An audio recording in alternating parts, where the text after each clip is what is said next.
Since ancient times, philosophers have seen it as the basis of all real achievement.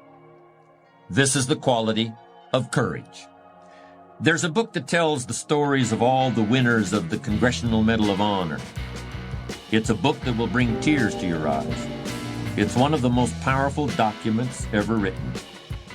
One American after another who put aside all thought of safety and faced down death in the service of this country. And more often than not, it's been in order to save other Americans rather than to defeat an enemy. When you read of their exploits, you realize that these were people who simply lost their fear of death in order to do what had to be done. Yes, those Medal of Honor winners were courageous individuals, but by itself, is overcoming the fear of death necessarily an expression of courage? I don't doubt that there are many people in this country who break the law and aren't afraid to die in the process, but I wouldn't call them courageous. And there are people who do deliberately foolhardy things with their cars that jeopardize their own lives and the lives of others, but they aren't courageous people.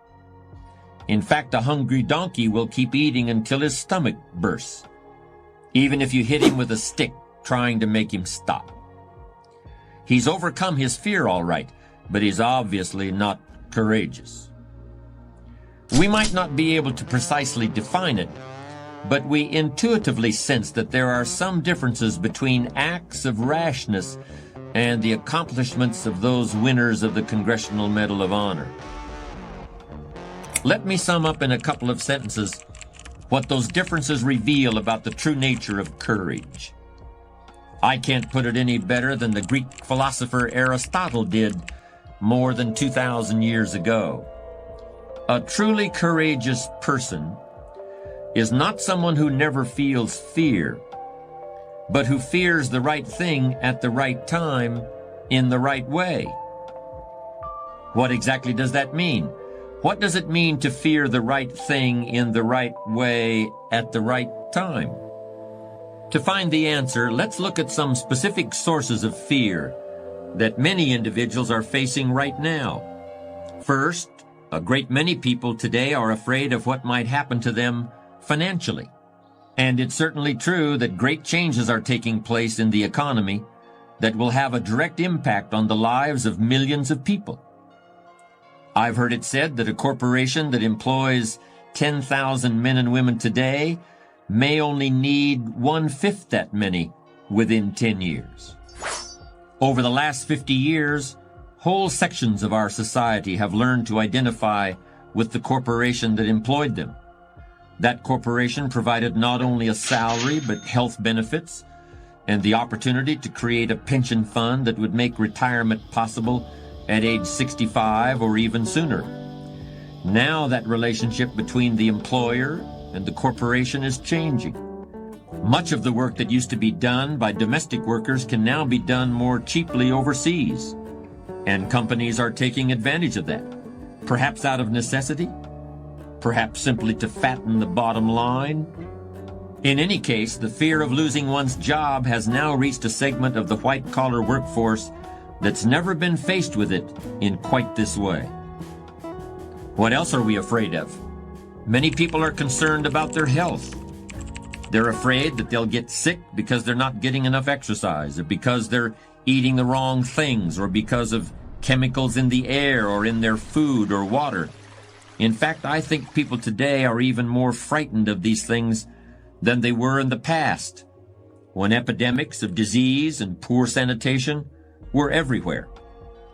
And with regard to their health, people are also afraid of the expenses that might result if they were to become sick or disabled, or the expenses they might have to bear if this were to happen to a parent or a family member. So financial fears and health-related fears are two of our major concerns. But the third thing that I sense really scares people today is a bit less easy to categorize.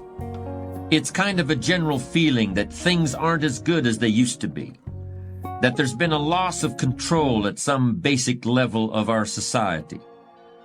There's a sense that one earthquake after another, some large and obvious, some smaller and almost imperceptible, have accumulated to shift the foundations of society, and it's going to keep on shifting toward a result that's anything but good.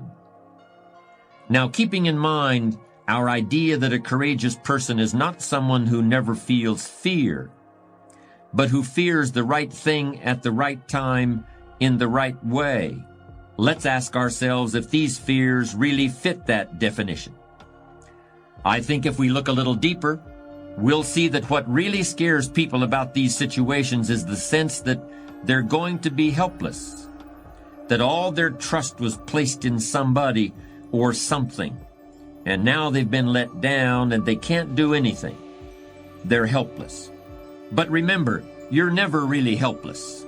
And the sense that you are helpless, or that you might be if certain things were to happen, is something we really ought to be afraid of, and that we should refuse to accept.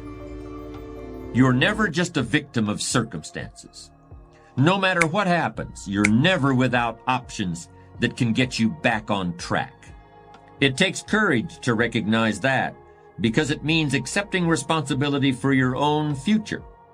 But I would suggest that we should accept that responsibility because no one is really going to accept it for us, no matter what we may have been led to believe. Let me emphasize that underlying most fear is the fear of helplessness, of being victimized or being blown around by the winds of fate like a leaf is blown off a tree. But is that really a legitimate way of looking at things? To me, it sounds like being afraid of the dark, in which case the best thing to do is to get yourself up, out of bed, and switch on the light. After all, the people who built this country didn't feel helpless when they faced obstacles that we can hardly even imagine today.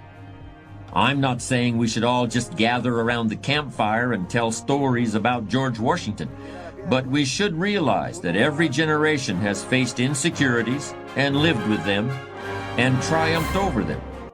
It's only in the past 50 years or so people have come to expect a life without real tough times and real difficulties.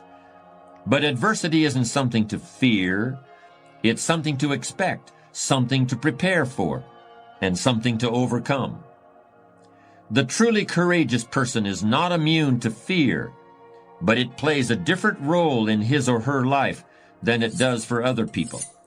If you're a courageous person, your fears aren't about what someone might do to you or something that might happen to you. Your fears are about not living up to your ideals, about reacting instead of acting, about not taking advantage of the opportunities that are always within reach. A truly courageous person is not afraid of what might or might not happen next week or next year. He fears not making the most of every moment today.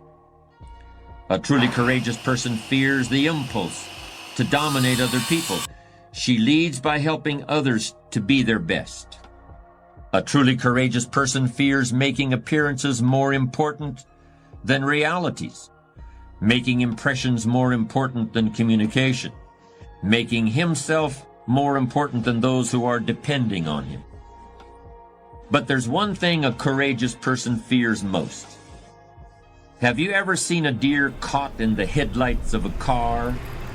The way the deer just stands there as though paralyzed with the car bearing down? The truly courageous person fears ever getting caught like that.